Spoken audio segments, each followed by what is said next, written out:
Hello, ladies and gentlemen. This is Mars coming at you over the interwaves with another StarCraft 2 cast. This one's pinned to Reddit's Castit.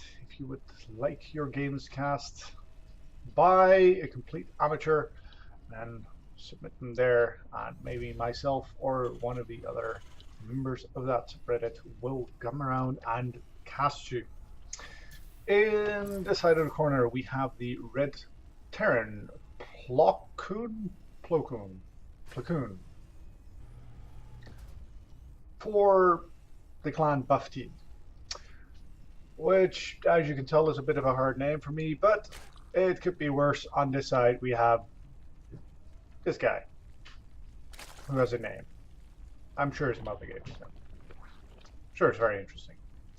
The Blue Zerg. And the Blue Zerg is going for a very fast aggression. We have both the extractor and the spawning pool going down before his first overlord, and he is going to be piling up the aggression. Does he know where his opponent is? No, he does not. He does have an overlord going the right direction, so he should be able to figure that out fairly soon, not before his first Zerglings hit the field. But there you go. On this side we have a not yet a wall-off, so that could be very interesting indeed. We've got gas being mined, so we're going to get a Reaper. There we go, and a command center, or the thingamabob, orbital command. Thank you. And our Zerg is moving out with his first Zerglings, and he is going the wrong way. This is a 4-player map, of course. Not the biggest of it, but fairly big. And that means that he's got 33% chance to go in the right direction, and his logic for going this way at least is fairly sound, because going to the left side of the map, and there he spots it, moves his Zerglings around, he's got a fairly good chance. Just press B. And this is why you shouldn't use the V button in order to get vision. What was I saying? Chances of his opponent being on the left side of the map fairly good, so if you send your Zerglings that way, you're hedging your bets a little bit. In this case, it didn't pay off with his opponent in the northeast side, but I would give him fairly good chances on this. We have one Reaper out in the middle of the map. Nope, that's not his Reaper. Where is his Reaper? There's his Reaper.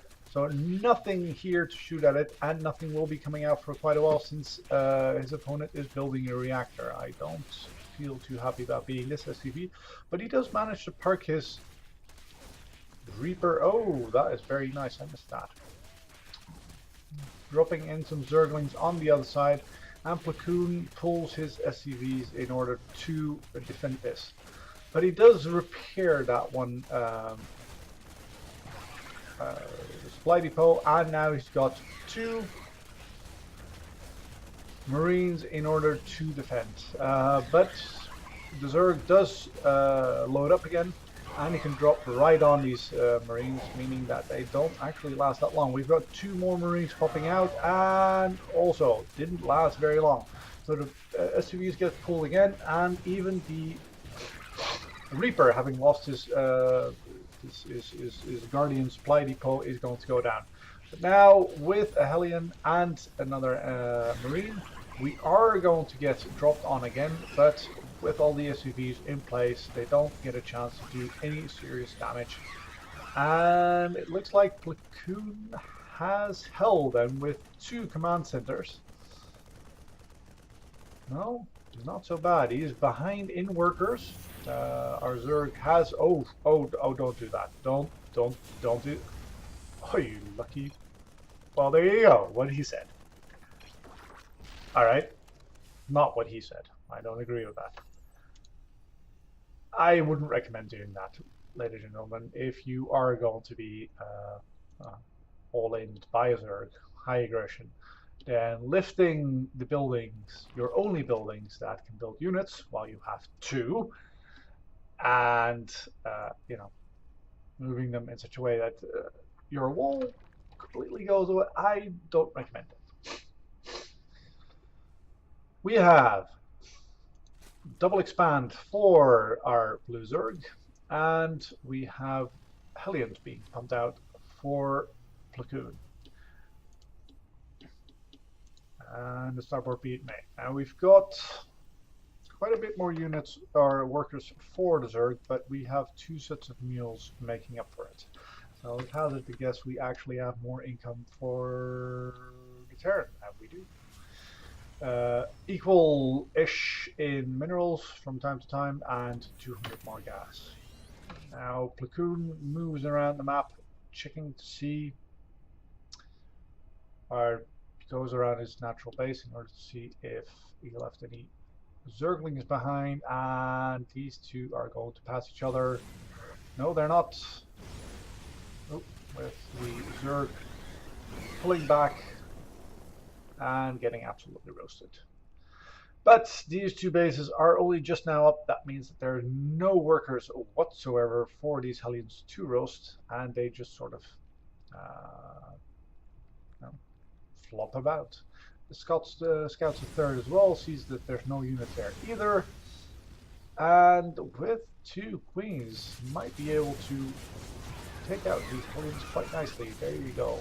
Sets a little trap for Plakoon, or Plakoon actually gave all the tools for trap setting to the Zerg, and Zerg very handily makes that work. So we have Cloaked Banshees, and I'm going to be silent for just a moment as I'm on my nose.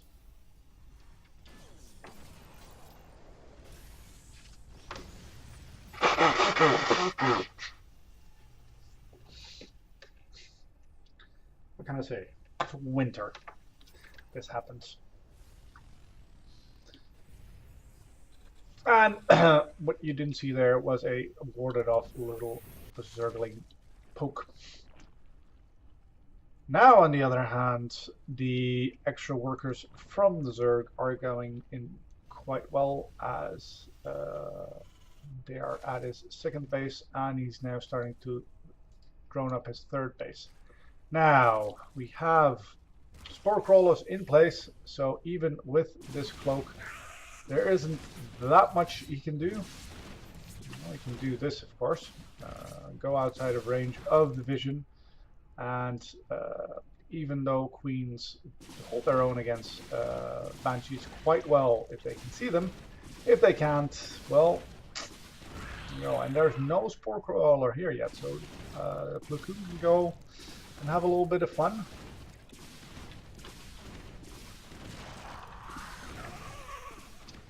If only I remembered what this is. Nope. That's the one. Good. Workers killed. Well, 8 to counteract the 16 that were done by the initial aggression of the Zerg. And now he loses one of the Banshees and 2 of the Banshees. There you go. Lots of Zerglings in front of Plakoon's base. But there's quite a few Hellions there as well, which means that he should be able to at least make a fight of it. Lots of Zerglings very low, trying to go for the surround. Does get a few Hellions, does get a few SCVs, but still more Hellions left. And this attack is going to peter out. Very nicely done though. Oh, there's actually 2 SCVs left. I wish I had a counter over here in the screen. I apparently have the wrong overlay going on. I don't see that. And scouts the lack of a third. 23 SCVs killed by the Zerg. That's very nice. Well, we do have Stim being just about done, and the first attack upgrade is coming up as well. And on this side, we have a Roach Warren coming up, meaning that he is looking to maybe protect himself against Hellion Runwise just a little bit better than you can do with just Zerglings.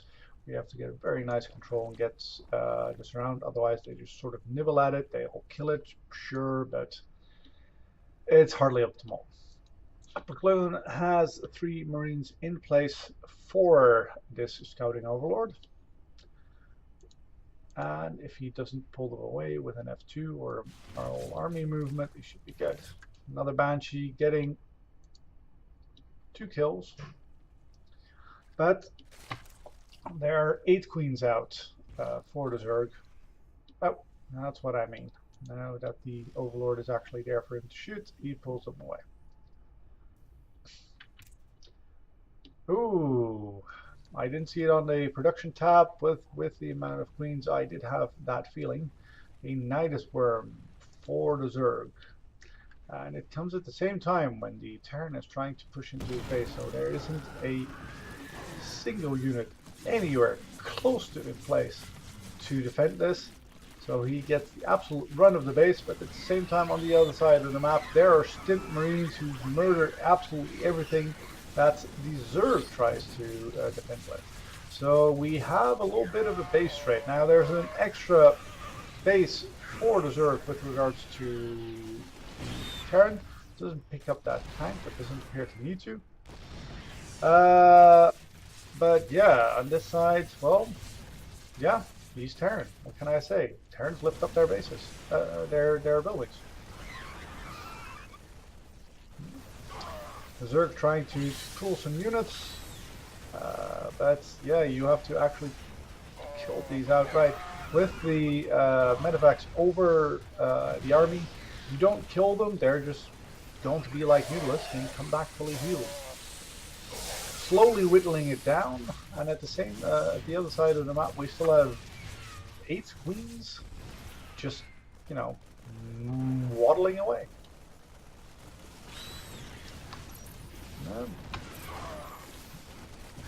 The work count is kind of equaled up with that.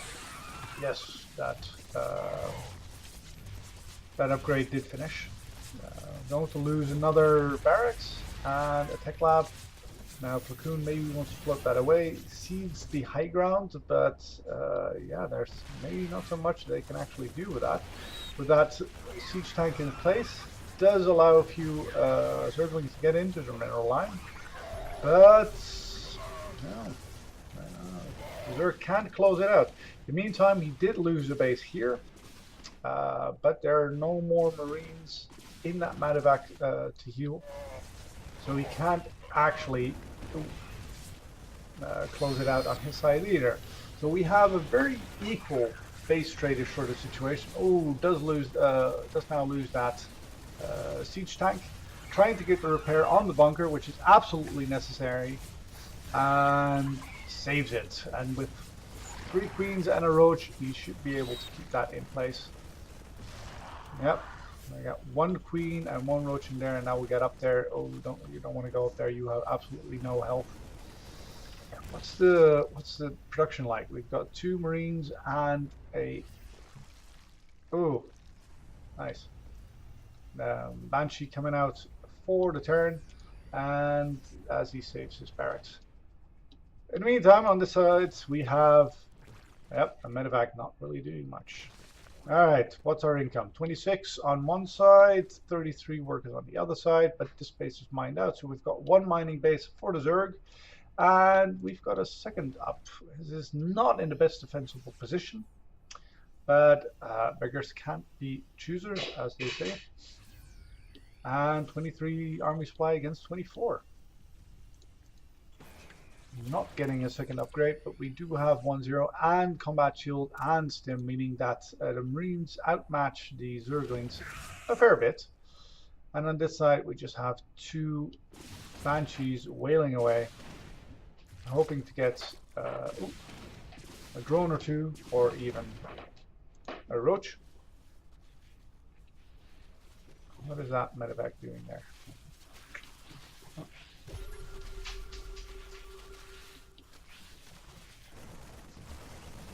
And Plakoon moves in order to try and regain his main. Shouldn't be trying to move a command center there, but it's at least nice to, well, that's what he was hoping for, but he didn't get it, to deny any upward vision of up here, so the Desert can just replant the Nidus whenever he wants, except for the fact, of course, it was killed.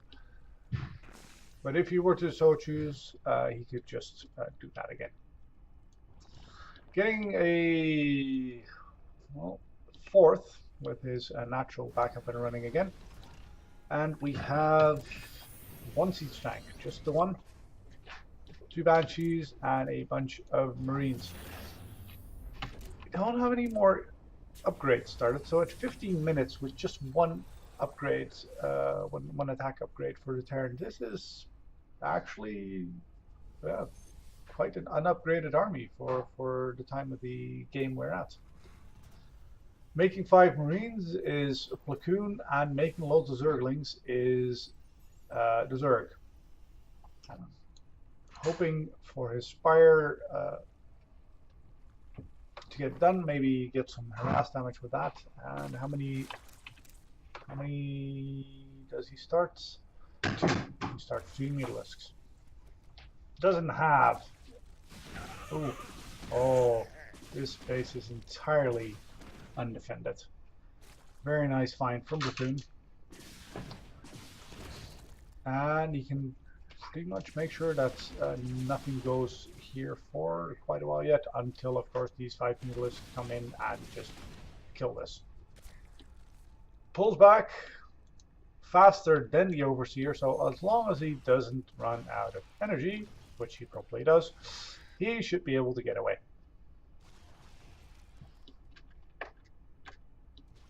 Nope. Oh, but loses 2 mutilisks there to the marines who come to the aid of the Banshee. The other Banshee, however, going down. So that is 2 mutilisks for a Banshee, not something generally included in the favor of the mutilisks, but there you go. The Zerg not trying to spread its creep any further, but is now on 4 bases. 56 drones versus 38 SCVs, and pulling ahead in overall supply as well. How are we on army? Almost similar. But we've got the first attack upgrade coming in as well, and the first carapace. In the meantime, Plakoon is getting an armory, but he did get his first defense upgrade as well. And going for the Glial reconstitution and the range attack. The Zerg correctly guessing that Plakoon is going to try and deny this base. Oh, but that is a lovely ledge in order to put those siege tanks on, it's true. Corrosive Bile being plopped down, but the Marines just stem away from it and don't hardly take any damage.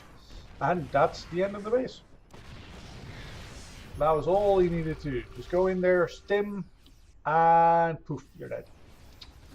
So, level 2 upgrades coming in, and he can just now go back and, if he so chooses, or push further. With this base not down for his opponent, he should be able to get a fair bit of a lead, but he chooses to push in. Stays there a little bit too long with regards to the corrosive bile. Eats a few of them, and what looked like a very nice engage does actually end with him pulling back with his tail between his legs. How much of an army do we have waiting for him when he comes home? A few Marines, a Marauder. Is that a singular Marauder? There's a singular Marauder and a siege tank. So he should be able to defend this. Would help if these guys were to actually attack. Having to pull the SCVs, but equally does the Zerg not actually take out that tank. But GG. We have 55 workers for him. Enough time to make army. Did he not have any yet? Larva? Well, I guess. Okay, we just had this one. I missed that. And he was running low on money pretty much everywhere. I can sort of see that maybe. Anyway, GG to Plakoon.